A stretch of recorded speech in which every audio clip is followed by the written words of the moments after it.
अस्सलाम वालेकुम स्टूडेंट्स। आप जानते हैं कि हम फीचर्स ऑफ टोटल क्वालिटी पे बात कर रहे थे। अपने लास्ट डे के सेशन में हमने जो है वो क्वालिटी सर्कल पे बात कर ली थी, केजन रूल पे भी कर ली थी, कंटिन्यूस प्रोसेस ऑफ इम्प्रूवमेंट पे। इसमें दो छोटे एस्पेक्ट्स रह गए थे, एक 5S प्रैक्टिस और एक 6 सिग्मा। इन दोनों को भी कवर कर लेते हैं ताकि TQM टूल्स मुकम्मल हो जाए, टोटल क्वालिटी मैनेजमेंट के टूल्स मुकम्मल हो जाए। इसके अंदर जो 5S है, इसका मतलब है कि these words are obviously might be the different language related with the Japanese version of it, but its meaning are given in over here। कि एक तो इसके अंदर जो है आपने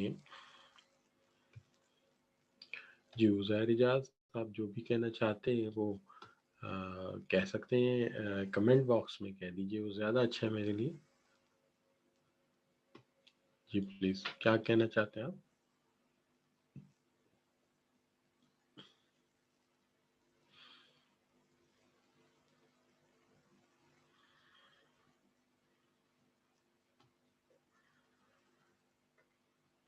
जी आपका आवाज़ मुझे नहीं आ रही।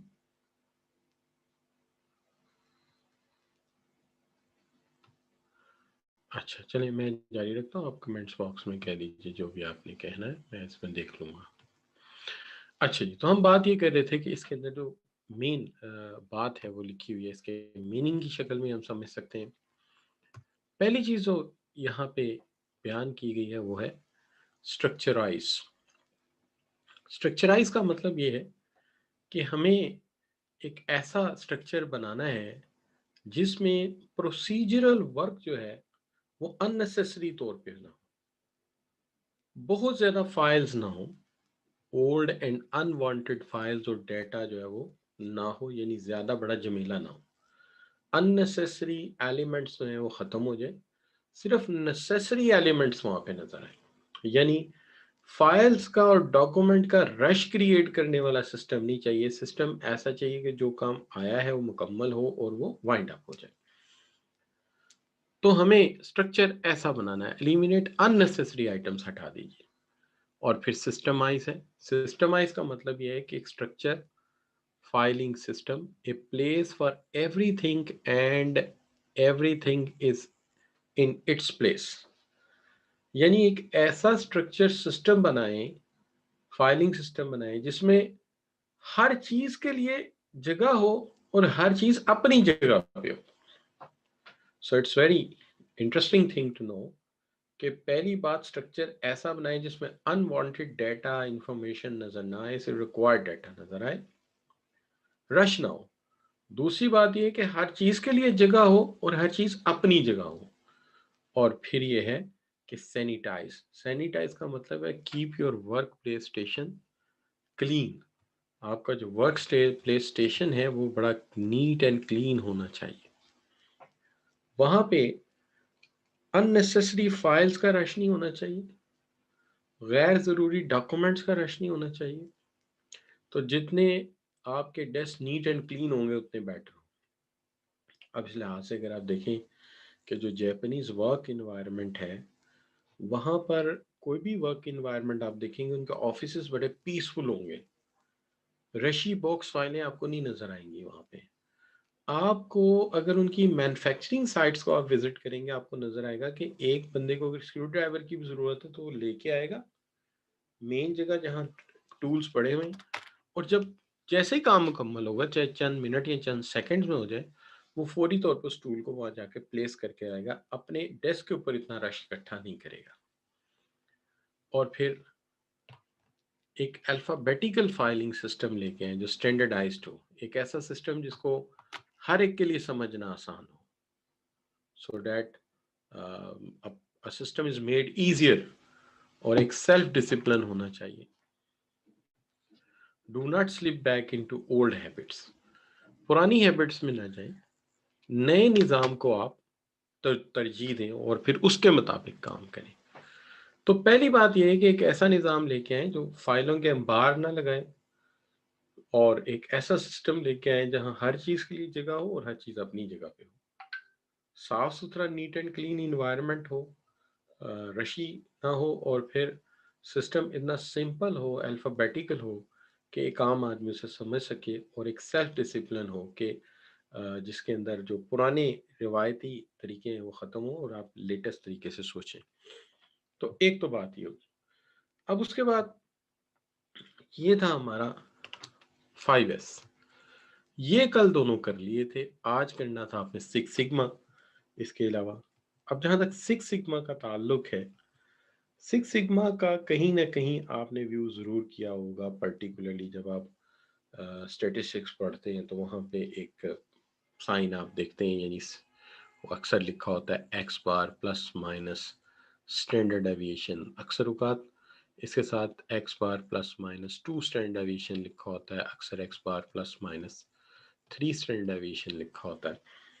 तो ये टर्म अक्सर आपने देखी होगी, इसी को हम सिक्स सिग्मा कहते हैं क्वालिटी कंट्रोल में, जिसके अंदर हम ये कहते हैं कि जो किसी भी प्रोसेस में अगर कोई फ्रिक्शन है तो कितनी अलाउ है, यानी एक्सेप्टेड टॉलरेंस कितना है। अब वो एक्सेप्टेड टॉलरेंस अगर आप कम रखना चाहते हैं तो आप एवरेज के अंदर जो जो इसका आप कह सकते हैं कि टॉलरेंस है वो थोड़ा कर देंगे, यानी इसकी एक लिमिट रख देंगे, जैसे कि you can say x bar plus minus only standard deviation, तो ये लिमिट कम होगी। अच्छा, अब सिर्फ समझाने के लिए थोड़ी सी ऐसी एग्जांपल दे रहा हूँ, might be a little bit not relevant but cheese clear कर देगी। कि जैसे आप यूँ समझिए कि हम जूस का एक पैकेट बना रहे हैं और क्वालिटी के एतबार से कहा ही जाता है कि 250 मिलीलीटर इसके अंदर हमने जूस डालना है। अगर इसका स्टैंडर्ड डेविएशन जो है वो लेट्स से 2 मिलीलीटर का आता है तो हम कहते हैं कि x bar plus minus standard deviation, तो इसका मतलब ये है कि ये जो है ये एवरेज इसका 250 मिलीलीटर है, लेकिन ये 252 मिलीलीटर से लेके 248 मिलीलीटर तक हो सकता है, यानी it's consisting of minimum level 248 millilitre and maximum 252 millilitre. लेकिन अगर ये एक्सेप्टेबल टॉलरेंस आप बढ़ाना चाहते हैं तो आप कर देंगे x bar plus minus two standard deviation. इससे थोड़ा सा ही और एक्सटेंसिफाई हो जाएगा, यानी पहले 97.99.7% था, अब ये हो जाएगा 95% तकरीबन। जो भी मुख्तलिफ स्टैंडर्ड होंगे इसके स्टैंडर्ड डेविएशन होगा।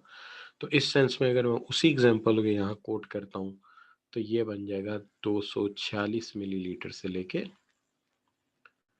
254 मिलीलीटर तक। और अगर आप कहते हैं x bar plus minus three standard deviation, तो फिर इसका मतलब ये है कि ये इससे भी ज़्यादा आपने इसे लिमिट दे दी, तो इसका मतलब तो ये है कि आपने इसको भी इससे भी ज़्यादा लिमिट दे दी, तो फिर ये लिमिट शायद चली जाएगी आपके you can say 244 millilitre to 240 to 56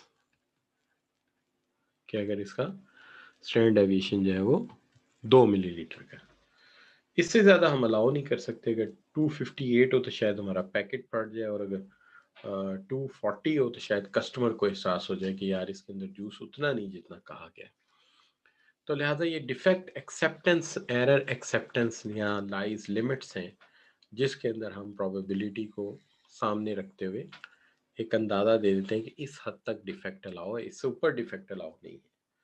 ये पर्टिकुलरली बहुत सारी चीज़ों में होता है, लेकिन इंजीनियरिंग के लोग कहते हैं कि जैसे बेयरिंग है उसमें फ्रिक्शन होती है, तो कितनी फ्रिक्शन है उसकी लिमिट हो सकती है।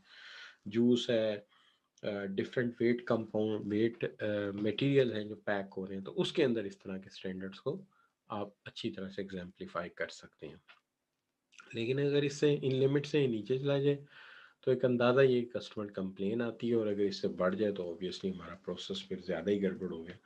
तो ये है जो सिक्स सिग्मा की बात। यहाँ पे हम जो है इस टॉपिक को जो कल से शुरू किया हुआ था इसको वाइंड अप करते हैं। यहाँ हम ज़रा क्विक रिव्यू ले रहे हैं, इसलिए ज़रा स्पीड हमारी थोड़ी सी ज़्यादा होगी।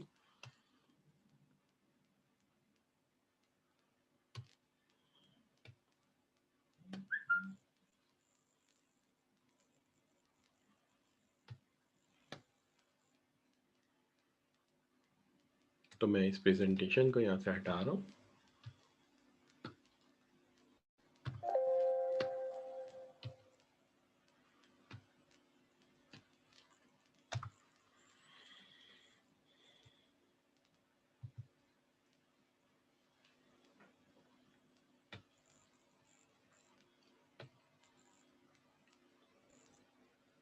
दूसरा टॉपिक जो हम यहाँ स्टार्ट कर सकते हैं आज, वो हमारा है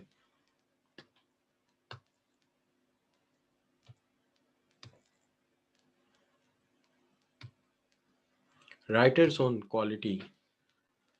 तो दूसरा जो टॉपिक हम शुरू करें वो है राइटर्स ऑन क्वालिटी। जहाँ तक राइटर्स ऑन क्वालिटी मैनेजमेंट का ताल्लुक है, इसके अंदर हम 4 राइटर्स को जिक्र करेंगे। एक डेमिंग है जिसको आप पहले ही पढ़ चुके हैं, 14 पॉइंट कल बात हुई थी आपके साथ। एक जोरान है, और एक विजन पैम है, और दूसरा क्रॉस पे है। ये हैं जो 3 राइटर हैं जो यहाँ जेर बहस आ सकते हैं। तो इसके साथ में डेमिंग की जगह एक और राइटर हैं, बड़े मशहूर हैं, जी ओची, इनको ले आता हूँ ताकि 4 पूरे हो जाएं आपके। तो चूँकि डेमिंग मैंने कल करा दिया था, तो आज हम इसको ले लेते हैं, जी ओची। असल में एक बड़ा पॉपुलर फैक्ट है, और वो ये है कि आप देखते हैं कि जो है वो 90s 30s के बाद, पर्टिकुलरली 1930s 40s में हम ये सोच रहे थे कि किस तरह से जापानीज प्रोडक्ट की क्वालिटी इन्हांस की जाए। लेकिन 90s में ये सोच रहे थे कि why Japanese are far ahead from American. तो इसके अंदर जियोची ने एक रिसर्च की जिससे हमने काफ़ी कुछ सीखा कि क्यों बेसिकली जो है वो अमेरिकन कंपनीज को भी एज सक्सेसफुल एज जापानीज किस तरह हो सकता है, ये कैसे हो सकता है। यानी कहने का मतलब ये पीछे क्यों है, या दूसरे लफ्ज में ये कह लीजिए कि किस तरह ये मुमकिन है कि अमेरिकन कंपनीज उतनी ही कामयाब हो जाए जितनी कि आज जापानीज कंपनी है। तो बात एक ही है कि वो क्यों, क्या वजह है, वजह फाइंड आउट कर लें तो अमेरिकन से कहेंगे आप भी ऐसे ही करें। तो वो कहता है 2 रीजंस ऊपर लिखता है, कहता है high quality products and low price. ये कामयाबी की जो है की है जापानीज ने जो हासिल किया कि एक तो उन्होंने कॉस्ट को मिनिमाइज किया, और दूसरे उन्होंने क्वालिटी को अपडेट किया। तो ये दोनों ही काम उन्होंने किए कि उन्होंने कॉस्ट को बहुत ज़्यादा अपडेट कर दिया, और क्वालिटी को बहुत ज़्यादा सॉरी कॉस्ट को बहुत ज़्यादा मिनिमाइज किया, और क्वालिटी को बहुत ज़्यादा उन्होंने इन्हांस कर दिया।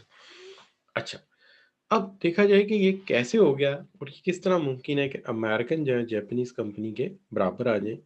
तो सबसे पहली बात तो ये कि की tool is highly effective management style.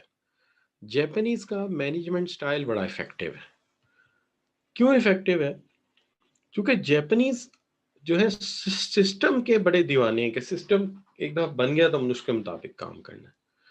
लेकिन जब वो सिस्टम बनाते हैं तो वो सिस्टम खुद नहीं बनाने चल पड़ते। सबसे पहला काम वो ये करते हैं कि जब भी कोई प्रैक्टिस या रिकमेंडेशन का मामला है, उन्होंने हमेशा इंटरेक्शन एंड कॉन्सेंसस बेस्ड फैसले करने हैं। यानी पहली बात, उन्होंने अपने सबऑर्डिनेट के साथ राब्ता रखना है, और दूसरी बात यह है कि उनकी राय के बगैर कोई फैसला उन्होंने नहीं करना। दूसरी चीज ये है कि less hierarchy and more devolved authority responsibility.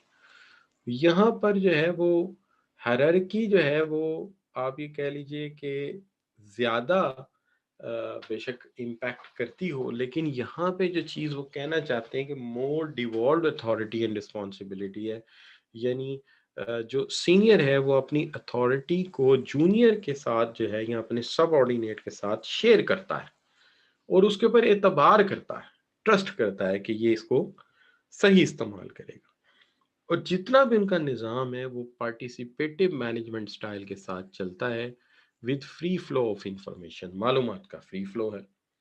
तो इस लिहाज से अगर आप देखेंगे तो एक तो जापानीज जो हैं वो अ, जो भी सिस्टम बनाएंगे वो उस पर लाजमन अमल दरामद करेंगे और सख्ती से करवाएंगे।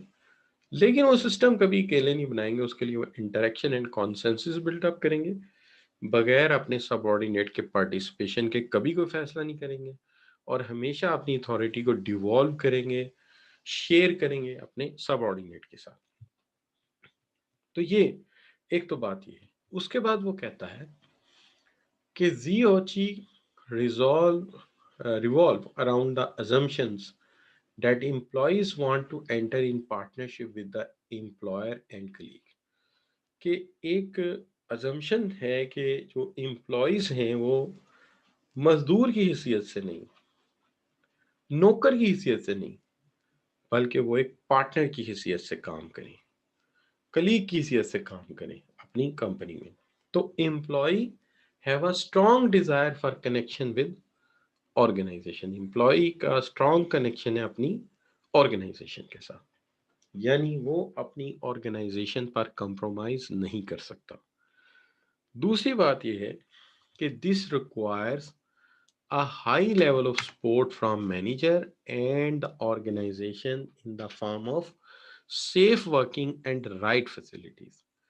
इसके अंदर जो है सपोर्ट जो दे रहा है मैनेजर, वो ये दे रहा है कि एक तो वो ऐसी इन्वायरमेंट दे रहा है जिसमें खतरात नहीं है, हैजर्ड्स नहीं है, वो राइट फैसिलिटीज दे रहा है जिससे काम करना आसान हो और जिंदगी वर्कर की महफूज हो। और इस लिहाज से वो ना सिर्फ ये करता है बल्कि वो अपने वर्कर की डेवलपमेंट और ट्रेनिंग करता है ताकि वो आने वाले दौर में बेस्ट परफॉर्मेंस दे सकें। और another assumption is that employee expect रेसी reciprocity and support from their organisation, कि वो एक्सपेक्ट करते हैं कि ऑर्गेनाइजेशन भी उन्हें उतनी ही सपोर्ट करेगी जितना वो चाहते हैं और उन्हें किसी मुकाम पे अकेला नहीं छोड़ेगी। और एम्प्लॉय देखते हैं कि ऑर्गेनाइजेशन ने एक बैलेंस क्रिएट किया हुआ वर्क एंड लाइफ के दरमियान और वो इसको मेंटेन करके रखते हैं। लिहाजा वो फैमिली कल्चर और ट्रेडिशन जो है, वर्किंग कंडीशंस, उसको बड़े आइडियली मैनेज करते हैं। लिहाजा एक तो ये है, और फिर ये है the theories also assume that employees trust that they can carry out their work properly with right support from management, कि एम्प्लॉयज को एतमाद भी है, ट्रस्ट भी है कि वो अपने काम को मैनेजमेंट की सपोर्ट से आसानी से कंडक्ट कर सकेंगे। तो फिर एक तो बात यहाँ से शुरू करते हैं कि सबसे पहली बात वो कहता है कि यहाँ एम्प्लॉय अपने ब्रांड के साथ, नाम के साथ एक बहुत बड़ा लगाव रखते हैं, बहुत ज़्यादा लगाव रखते हैं। और यहाँ एम्प्लॉय जो है वो एज अ वर्कर नहीं, एज अ मुलाजिम नहीं, एज अ सर्वेंट नहीं, बल्कि वो अपने आप को ऑर्गेनाइजेशन में हिस्सादार, पार्टनर समझते हैं कि जो मुनाफा ऑर्गेनाइजेशन का है उसमें उनका शेयर है, उनका हिस्सा है। दूसरी बात, उनकी स्ट्रॉन्ग डिजायर है कि वो अपने ब्रांड को छोड़ेंगे नहीं, उसके साथ लॉन्ग टर्म एसोसिएशन रखेंगे और उसके नाम के वो लगाव रखते हैं, एक अफेक्शन रखते हैं उसके साथ। फिर उसके साथ ये है कि जो माहौल उन्हें दिया गया है वो एक सेफ वर्किंग एनवायरनमेंट है जहाँ कोई थ्रेट नहीं है। ठीक है जी। और फिर उन्हें डेवलप किया जाता है, ट्रेन किया जाता है ताकि वो अपने काम में और इम्प्रूवमेंट लाएं। और फिर उसके बाद ये है कि वो कहीं भी ये नहीं महसूस करते कि उन्हें तनहा छोड़ दिया जाएगा। अब ये बहुत बड़ा कॉन्सेप्ट है, अगर आप कहें तो मैं इस पे एक एग्जांपल देता हूँ, आपको बात और समझ आ जाएगी। मैं एक सोसाइटी के घाट से पूछा कि मुझे पता चला है रात कोई चोर आ गए थे, आपने गोली नहीं चलाई और ना उन्हें रोका है। उसने कहा सर बात ये है, आप सच सुनना चाहेंगे? हाँ जी सच सुनेंगे। अगर फर्ज करें मैं गोली चला देता, उनमें से एक आधा डाकू या चोर मर जाता, तो सवाल ये है कि उसके डाकू की फैमिली तो मेरे ऊपर केस लॉन्च कर देगी, लेकिन क्या सोसाइटी मेरे लिए कोर्ट में और जो गोली मुझे लगेगी हॉस्पिटल में आके खड़ी होगी, फाइट करेगी? तो ये एक बात है कि एम्प्लॉय फायरिंग नहीं करेगा, अपना अपने यहाँ यूं कह लीजिए अपनी पूरी सलाहियत इस्तेमाल नहीं करेगा जब तक उसे कामिल यकीन नहीं हो जाएगा कि अगर कोई मसला हुआ तो ऑर्गेनाइजेशन मेरे साथ आके खड़ी होगी और मेरी मदद करेगी। लेकिन जापान में वो कहता है ऐसा नहीं है, उन्हें उन्हें पूरा यकीन है कि ऑर्गेनाइजेशन रेसिप्रोसिटी के साथ उतनी ही साथ खड़ी होगी जितना हम खड़े। और फिर इसके अंदर एक बैलेंस चाहिए, वर्क और लाइफ में एक मुनासिब बैलेंस चाहिए। और फिर इसके साथ साथ ये भी है कि जी अज्यूम करता है दैट एम्प्लॉय ट्रस्ट,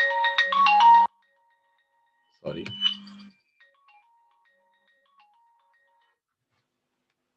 जी अस्सलाम वालेकुम, हेलो, जी वालेकुम सलाम जी।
सॉरी, एक इम्पोर्टेंट कॉल थी, वो सुननी पड़ गई।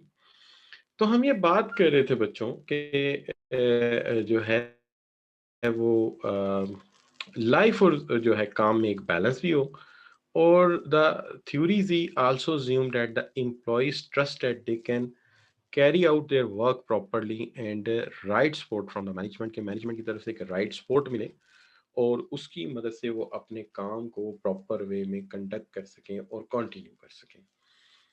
तो लिहाजा ये चीज़ जो है बड़ी इंपॉर्टेंट हो जाती है, या आप कह सकते हैं कि अहम हो जाती है। तो ये है जो हमने डिस्कस किया इसको, जो कि आपके जी ओची साहब है, कि इन्होंने बताया कि कैसे जापानीज जो हैं वो अमेरिकन कंपनी से आगे निकले, और अगर अमेरिकन इस चीज़ पर काम कर लें तो वो जापानीज कंपनी को मुकाबला में आ सकते हैं। तो this is what the suggestion written for out of the his research. तो ये एक चीज़ हो गई।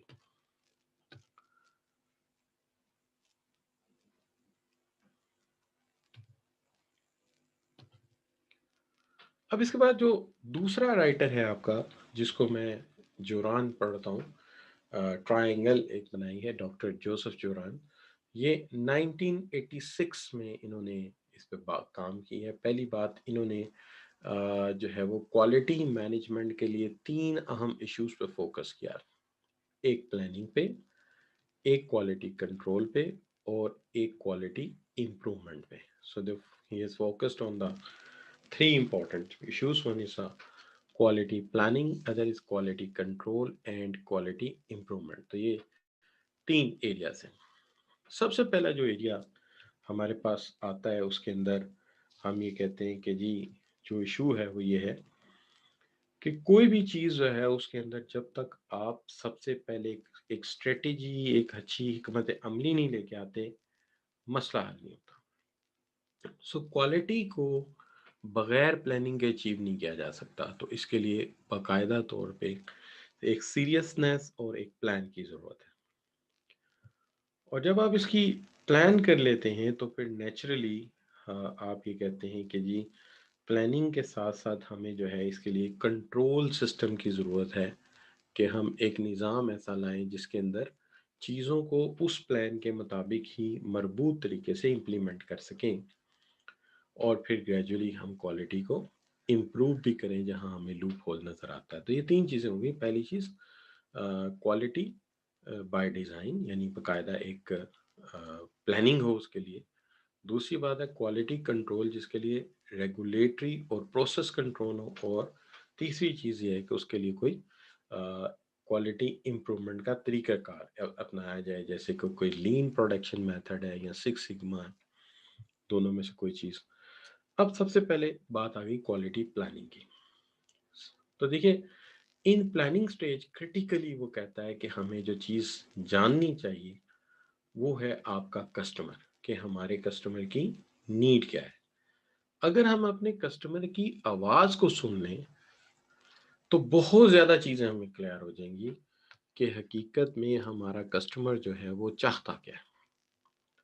तो जब आपको अपने कस्टमर की नीड समझ आ जाएगी तो you can define for your product, your process, your service, your system.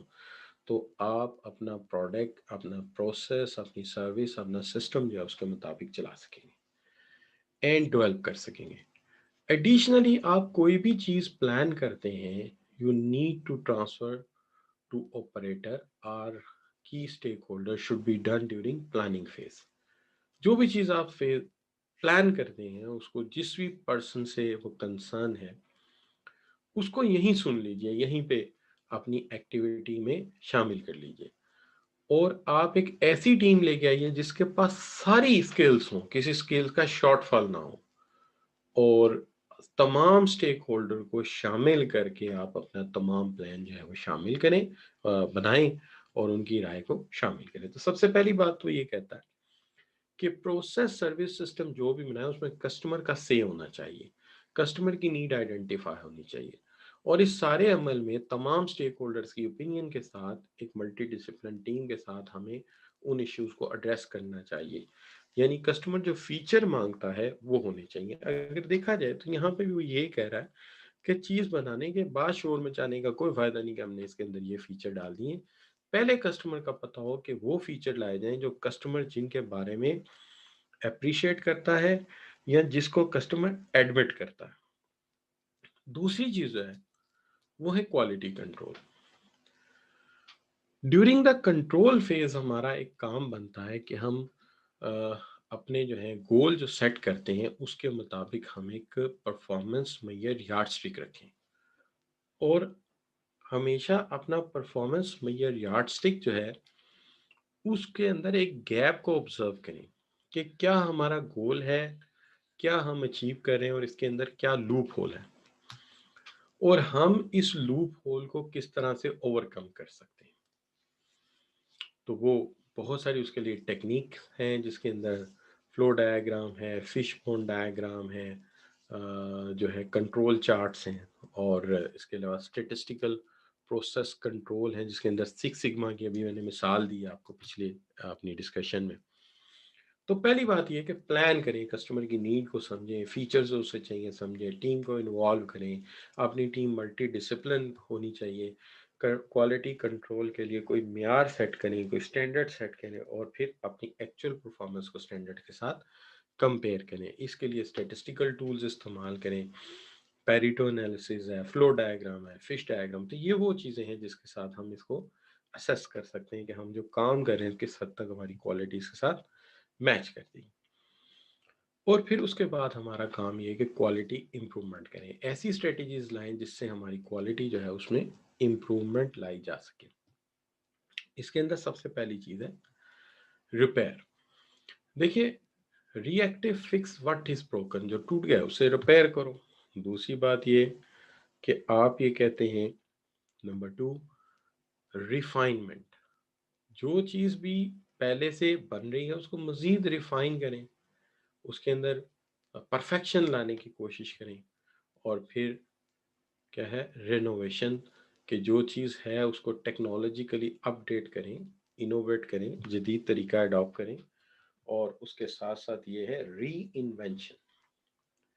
Most depending on, चीज़ें वही रहती हैं लेकिन स्टार्ट और विद अ क्लीन स्लेट। हमेशा चीज़ को क्लीन स्लेट से स्टार्ट करें। हो सकता है कोई नया तरीका सामने आ जाए कि जी किसी ज़माने में CRT टीवी था, कैथोड रे ट्यूब टीवी चलता था, सारी दुनिया देखती थी, फिर वही कलर हो गया, फिर वो LCD हो गया और फिर वो LED हो गया।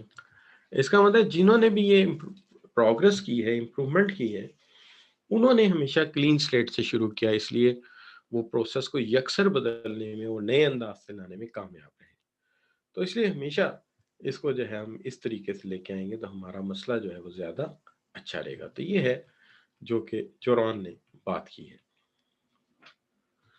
तो इसको भी यहाँ पे हम रोकते हैं।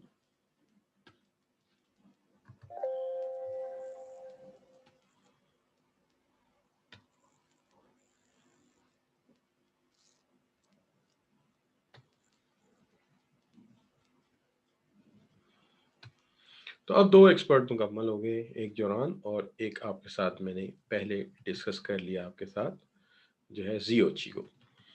अब हम बात करते हैं शुरू जो है नेक्स्ट राइटर से, क्वालिटी राइटर से। नेक्स्ट क्वालिटी राइटर जो मैं शामिल करूंगा वो है फिजन बैम। अच्छा जी, तो शुरू करते हैं हम इसको। This one is a writer name fishbone. तो फिजन बैम जो है वो क्या कहता है देखते हैं जी। वो कहता है कि quality control is a way to managing business and serve the user. ये एक प्रोसेस है जिसके तहत हम यूजर को, कंज्यूमर को सर्व करते हैं एक बेटर क्वालिटी और टोटल कंट्रोल इसके ऊपर करते हैं। इसके लिए सबसे पहले वो 3 स्टेप क्वालिटी प्रोसेस की बात करता है या 3 स्टेप्स लेने की बात करता है। पहला स्टेप वो कहता है कि एक तो क्वालिटी लीडरशिप की ज़रूरत है, जो लीड करे, इन्फोर्स करे क्वालिटी एफर्ट को और ये बेस करे ऑन साउंड प्लानिंग। तो सबसे पहले तो वो लीडरशिप चाहिए। दूसरी चीज़ जो हमें चाहिए वो चाहिए मैनेजमेंट क्वालिटी टेक्नोलॉजी, कि मैनेजमेंट के पास क्वालिटी को अपडेट करने के लिए रिक्वायर्ड क्वालिटी होनी चाहिए जो कस्टमर को सेटिस्फाई कर सके।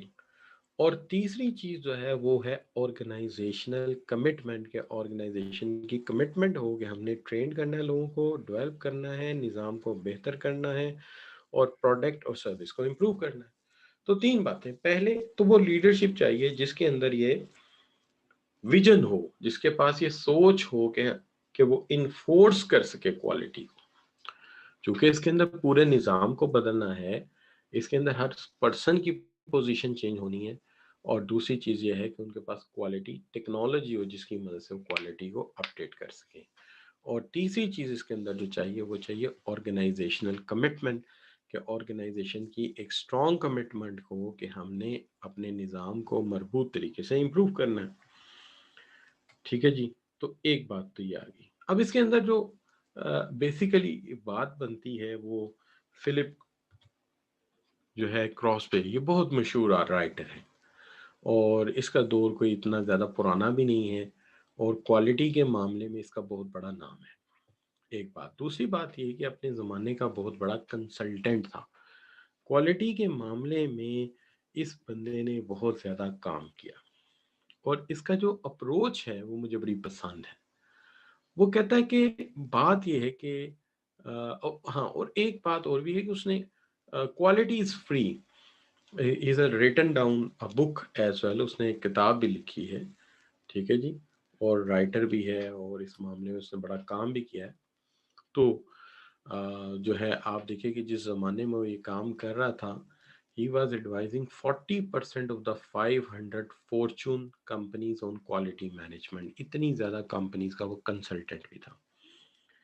तो आप ये देखिए कि सबसे पहली बात तो है कि वो ये कहता है कि quality conformance to requirement, quality के साथ कन्फॉर्मेंस रिक्वायरमेंट है।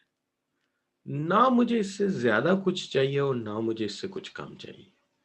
देखिए उसकी बात करने का अंदाज ही बड़ा ज़बरदस्त है कि क्वालिटी कन्फॉर्मेंस रिक्वायरमेंट है, ज़रूरत है। ना तो मुझे इससे कुछ ज़्यादा चाहिए ना मुझे इससे कुछ लेस चाहिए। तो जहाँ तक सवाल है, उसने कहा फॉर एवर सक्सेसफुल ऑर्गेनाइजेशंस, जो ऑर्गेनाइज, वैसे तो कोई चीज़ फॉर एवर नहीं होती, लेकिन ये एक स्लोगन है ना कि फॉर एवर सक्सेसफुल जो है कंपनीज या ऑर्गेनाइजेशन, उनमें 5 कैरेक्टरिस्टिक्स पाए जाते हैं। पहला कैरेक्टरिस्टिक्स ये है कि people routinely do the things right first time, कि जो हमेशा कामयाब कंपनीज होती हैं उसके अंदर लोग पहली दफ़ा में ही काम बिल्कुल सही करते हैं। यानी ये नहीं कि पहले कर लिया फिर इम्प्रूव करेंगे फिर ये करेंगे, नहीं, पहली दफ़ा में ही काम ठीक करते हैं। दूसरी बात यह है कि change is anticipated and used to advantage. Change anticipate की जाती है कि ज़रूरी है और हमेशा इसे फ़ायदे के लिए इस्तेमाल किया जाता है, फ़ायदेमंद रहती है। तीसरी चीज़ ये है कि growth consistent and profitable, in companies की ग्रोथ कंसिस्टेंट है और ये प्रॉफिटेबल है, इनका मुनाफा हमेशा बढ़ता रहता है। और तीसरी चीज़ ये है कि new products and services appear when needed, कि जब ज़रूरत होती है तो न्यू प्रोडक्ट और सर्विसेज जो हैं वो अपीयर होती हैं, सामने आती हैं, इनकी कोशिश से, एफर्ट से। और तीसरी चीज़ ये है कि every one is a happy to work there, हर इंसान खुश होता है वहाँ काम करके, हर इंसान काम करके वहाँ खुश होता है, every one is happy over there. तो सबसे पहली बात ये है कि आप ये कहते हैं कि जो रूटीन काम होता है पहली दफ़ा में ठीक किया जाए। दूसरी बात ये कि एंटिसिपेट किया जाए जो भी है चेंज को, और कंसिस्टेंटली प्रॉफिट बढ़ता है इन कंपनीज का। प्रोडक्ट एंड सर्विसेज जो हैं वो ये बेढंगे टाइम पे नहीं लाते हैं, हमेशा न्यू प्रोडक्ट उस वक्त लॉन्च करते हैं जब मार्केट में उसकी गुंजाइश होती है और उसे कामयाब बनाते हैं। और everyone is work to happy to work there, और हर इंसान अपने काम से खुश होता है, यानी खुशी के लिए काम करता है। अच्छा, अब इन्होंने एक चीज की है, quality vaccination. Quality vaccination, hold for a while, एक मिनट, हीटर ऑन करिए यार, सर्दी है।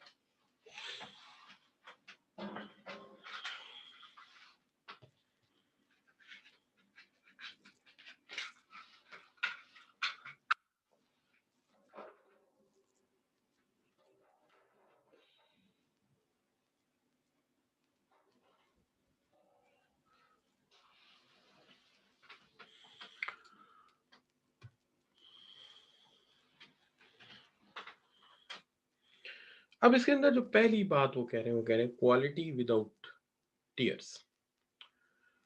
कि क्वालिटी वैक्सीनेशन है, ये एक तरीकाकार है, इंग्रेडिएंट्स हैं जो दिए जाएं तो क्वालिटी बगैर किसी परेशानी के मिल सकती है। अब इसके अंदर सबसे पहली चीज ये है कि number one thing is integrity for chief executive officer, all manager and all employees. Quality एक ऐसी चीज है जिसके लिए यूनिटी चाहिए। जो टॉप लेवल है वो भी शामिल हो, जो मिडिल लेवल है वो भी शामिल हो, जो लोअर लेवल है वो भी शामिल हो, और इनके अंदर एक इज्तमाही सोच हो कि हमने करना है, हमने इम्प्रूव करना है। दूसरी बात यह है कि सिस्टम फॉर मेजरिंग कन्फॉर्मेंस, इनके पास एक सिस्टम होना चाहिए जो मेजर कर सके, कन्फॉर्मेंस कर सके और एजुकेट कर सके तमाम एम्प्लॉयज़ को, ताकि उन्हें एहसास हो कि कितना ज़रूरी है सप्लायर, एम्प्लॉयज़ एंड सप्लायर को, कि ये कितना ज़रूरी है, और जहाँ ज़रूरत है वहाँ करेक्टिव एक्शन और डिफेक्ट प्रिवेंशन की जाए, और ये रूटीन हो कि डिफेक्ट प्रिवेंशन करनी है, हमने डिफेक्ट होने नहीं जाने ना, होने से पहले प्रिवेंशन कर देनी। तो पहली बात ये है कि पूरे का पूरी ऑर्गेनाइजेशन इसमें शामिल हो, हम लोगों को एजुकेट करें, एम्प्लॉयज़ को, सप्लायर्स को, और करेक्टिव एक्शन हो और डिफेक्ट होने से पहले प्रिवेंटिव अप्रोच ली हो, और communication for identifying problem, conveying progress and recognising achievement. तो बाकायदा तौर पे एक कम्युनिकेशन होनी चाहिए जहाँ प्रॉब्लम आइडेंटिफाई किए जा सके, कन्वे किए जा सके प्रोग्रेस को, और रिकग्नाइज किया जा सके अचीवमेंट को। और एक चीज़ और है, operation so that procedure, product and system are proven before they are implemented are then continuously examined. कि एक ऐसा ऑपरेशन सिस्टम लाया जाए जिसमें प्रोसीजर्स हों, प्रोडक्ट्स हों, सिस्टम हो, जहाँ पे हम इम्प्लीमेंट करें और एक मुसलसल इम्प्रूवमेंट लाया जा सके, कॉन्टिन्यूस इम्प्रूवमेंट लाया जा सके, पॉलिसीज क्लियर हो, एम्बिगुअस ना हो, प्राइमेसी ऑफ क्वालिटी हो। तो एक क्लियर पॉलिसी हो, प्राइमेसी ऑफ क्वालिटी हो, और क्लियर एंड एम्बिगुअस, यानी गैर, आप कह सकते हैं गैर वाजिया ना हो, बल्कि अनएम्बिगुअस हो, एम्बिगुअस हो, कि जो आप निज़ाम बना रहे हैं वो पेचीदा या ख़राब ना हो, बल्कि वाज़िया हो, पॉलिसीज़ समझ आई हों सबको, और सबको पता हो कि इस पे अमल दरामद कैसे करना है। तो ये सबसे पहले तो ये कहते हैं कि एग्ज़ेक्टिव से लेके नीचे तक तमाम लोग इन्वॉल्व कीजिए। परफॉर्मेंस मेजरमेंट और फिर उसके अंदर डिफेक्ट में प्रिवेंशन रूटीन बनाई जाए, आइडेंटिफाई किया जाए प्रॉब्लम्स को, उन्हें रेक्टिफाई किया जाए, उसके साथ साथ प्रोसीजर, प्रोडक्ट एंड सिस्टम जो हैं वो इम्प्लीमेंट किए जाएं, एग्जामिन किए जाएं, और फिर क्लियर एक निज़ाम बनाया जाए जिसमें तमाम बातें, जो भी लेवल है उसको सारी की सारी क्लियर हो और वाज़ेह हो। तो ये हम बात कर रहे थे क्वालिटी वैक्सीनेशन पे। अब जहाँ तक सवाल है, इसमें 14 स्टेप्स हैं। पहला स्टेप ये है कि पहली चीज़ ये है कि मैनेजमेंट कमिटमेंट, के मैनेजमेंट की बाकायदा तौर पे एक कमिटमेंट हो, मैनेजमेंट बाकायदा तौर पे अपने मसलों के साथ, अपने इश्यूज के साथ बाकायदा तौर पे कमिटेड हो। दूसरी चीज़ ये है कि क्वालिटी इम्प्रूवमेंट टीम हो, एक पूरी की पूरी, जो क्वालिटी को असेस करे, इम्प्रूव करवाने में हमारी मदद करे। तो ये तो उसने शुरू में ही कहा था कि बगैर टॉप मैनेजमेंट के इन्वॉल्वमेंट के और उनकी कमिटमेंट के कुछ नहीं हो सकता। और दूसरी बात यह है क्वालिटी इम्प्रूवमेंट टीम होनी चाहिए। और तीसरी चीज़ ये है कि क्वालिटी मेजरमेंट होनी चाहिए, कि क्वालिटी को मेजर किया जाना चाहिए, उसे असेस किया जाना चाहिए। और चौथी चीज़ ये है कि कॉस्ट ऑफ क्वालिटी इवैल्यूएशन, जब आप क्वालिटी की इवैल्यूएशन करते हैं वो बियर ए कॉस्ट, लेकिन अगर हम पहले से ही अपने फॉल्ट्स को रोक दें, निज़ाम ऐसा ले आए, तो हमारी क्वालिटी इवैल्यूएशन कॉस्ट जो है वो हमें बेयर ही नहीं करनी पड़ेगी। और क्वालिटी अवेयरनेस पैदा की जाए अपने स्टाफ में, उन्हें पता हो क्वालिटी कितनी इम्पॉर्टेंट है, ठीक है, और उससे क्या इफेक्ट आएगा, और अगर कहीं मसला है करेक्टिव एक्शन लिया जाए, और करेक्टिव एक्शन डिले ना किया जाए, ताकि एम्प्लॉयज़ को और उसके वाबस्ता स्टेक होल्डर को अंदाज़ा हो कि हम किस कदर सीरियस हैं इस मामलात को इम्प्रूव करने के लिए, ठीक है? और हमेशा एक ज़ीरो डिफेक्ट प्रोग्राम चलाया जाए। उसके लिए बेशक एक एड हॉक कमेटी बना दी जाए कि ज़ीरो डिफेक्ट बनाया जाए। कहते हैं कि एक ऐसा दिन मनाया जाए जिसे हम ज़ीरो डिफेक्ट डे कहें, कि आज कोई डिफेक्ट नहीं किया जाएगा, और सुपरवाइजर्स की ट्रेनिंग की जाए, ठीक है? ताकि वो नीचे वाले लोगों को प्रॉपर तरीके से जो है वो जो है वो गाइड कर सकें, इंस्ट्रक्शंस दे सकें, और जितनी इंस्ट्रक्शन वो आगे पास ऑन करेंगे अच्छे तरीके से, उतना ही आगे काम बेस्ट होगा। और जैसा कि प्रीवियस बात की थी कि ज़ीरो डिफेक्ट प्रोग्राम के तहत एक ज़ीरो डिफेक्ट डे मनाया जाए। अब every day should be A zero defect day, यानी हर दिन इंसान की ज़िंदगी का ज़ीरो डिफेक्ट डे हो कि आज गलती कोई नहीं करनी, और उसके मुताबिक फिर गोल सेटिंग की जाए, ठीक है जी? मकासद सेट किए जाएँ, और फिर जो है वो बस रिमूवल, गलती होगी तो रिमूवल तो करनी पड़ेगी उसके अंदर, ठीक है? और अगर काम एरर फ्री होगा तो हमें किसी प्रोसेस को रिपीट करने की ज़रूरत ही नहीं पड़ेगी। लेकिन हमें कोई एरर नज़र आ जाए तो हमें उसे जल्द से जल्द एक्शन करना चाहिए, जितनी जल्दी हो सके, ताकि जितने लोग उससे वाबस्ता हैं उन्हें पता हो कि हम इसके मुतालिक बहुत सीरियस हैं।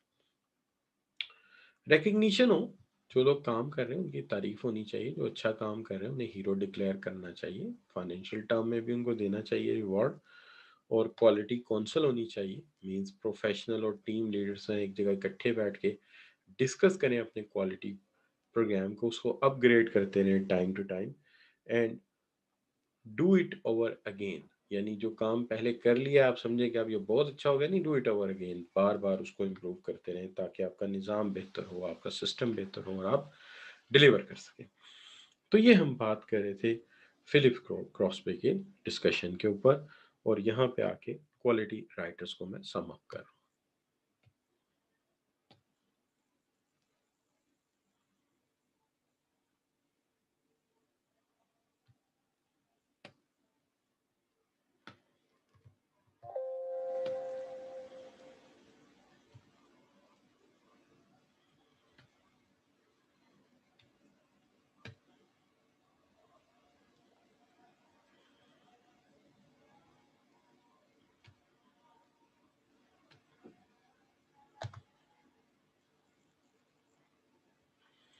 अब आगे हम बात कर लेते हैं क्वालिटी स्टैंडर्ड्स पे।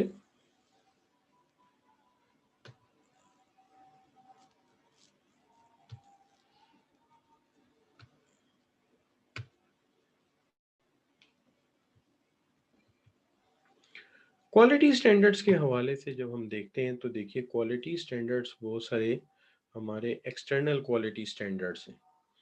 आल्दो ऑर्गेनाइजेशन ने इंटरनली भी इसके ऊपर काफ़ी काम किया है, लेकिन बहुत सारे ऐसे इश्यूज हैं जिस पर एक्सटर्नल क्वालिटी स्टैंडर्ड प्रिवेल करते हैं। थोड़ी देर के लिए रुकते हैं, ज़रा अजान हो रही है, अजान हो जाए तो फिर शुरू करते हैं।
तो हम बात कर रहे थे क्वालिटी स्टैंडर्ड्स पे। देखिए, सबसे पहली बात तो ये कि एक्सटर्नल क्वालिटी स्टैंडर्ड्स जो हैं वो हम इसलिए इनकी तरफ राब्ता करते हैं कि ये बाकायदा तौर पे एक मैनेजमेंट फ़िलॉसफ़ी और सेट प्रैक्टिसेस हमें प्रोवाइड करते हैं।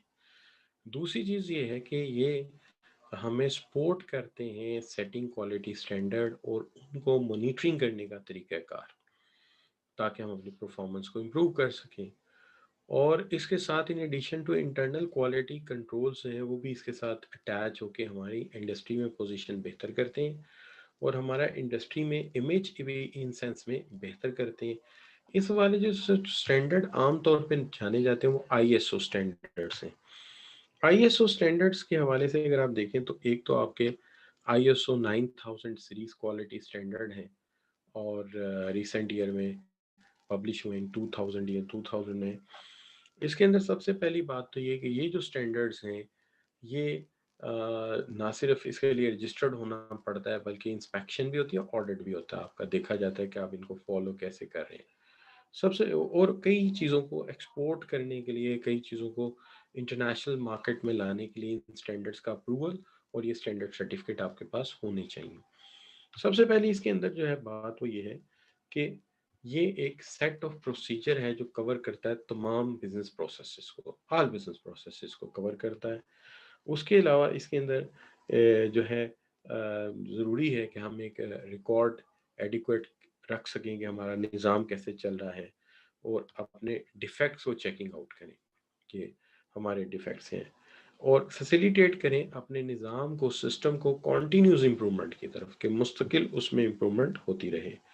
और अगर ये कंपनी जो है ये सर्टिफिकेट जो है हासिल कर लेती है, क्लेम कर लेती है आईएसओ स्टैंडर्ड, तो इसका मुसलसल इस मामले में ऑडिट होता रहेगा टाइम टू टाइम कि क्या ये इन चीज़ों पे काम कर रहे हैं।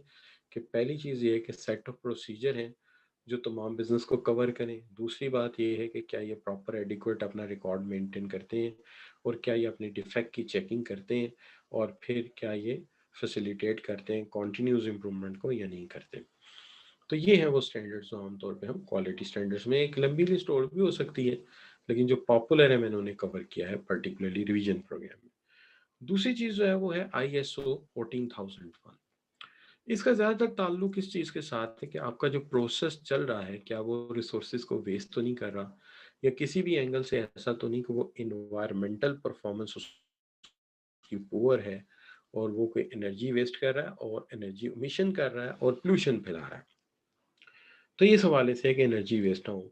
और आप ये जानते हैं कि एनर्जी वेस्ट जब करेंगे हम तो इसके ड्यूल नुकसान है। एक तो हम कॉस्ट बियर करेंगे, दूसरा फिर उसके कोई लीगल इम्पैक्ट्स हो सकते हैं वो भी हम बेयर कर सकते हैं और बाकी इश्यूज भी हमें फेस करने पड़ सकते हैं। तो बेटर ये कि हम इस इश्यूज की तरफ जाएं ही ना। अब इसके अंदर जो स्टेप्स हैं वो ये, सबसे पहला स्टेप तो ये है कि सीनियर मैनेजमेंट कंसल्टेंसी के management manager must commit to programme जिसमें वो अंडरगो जा रहे हैं, अपनी ट्रेनिंग का भी ख्याल करें और वो इसके साथ एक कमिटमेंट रखें।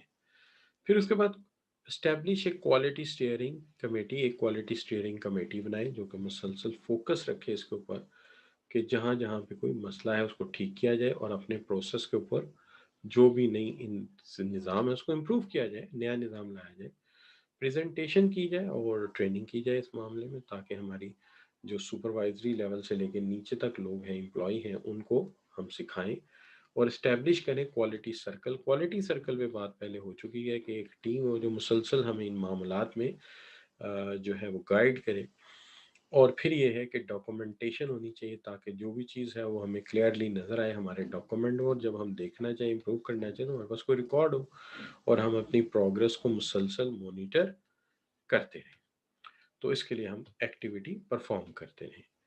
तो यहाँ पे मैं इसके हवाले से सिर्फ ये दो ही डिस्कस करूँगा और इतना ही इसको रखूँगा। और कोई चीज़ रिवाइज कर लेते हैं।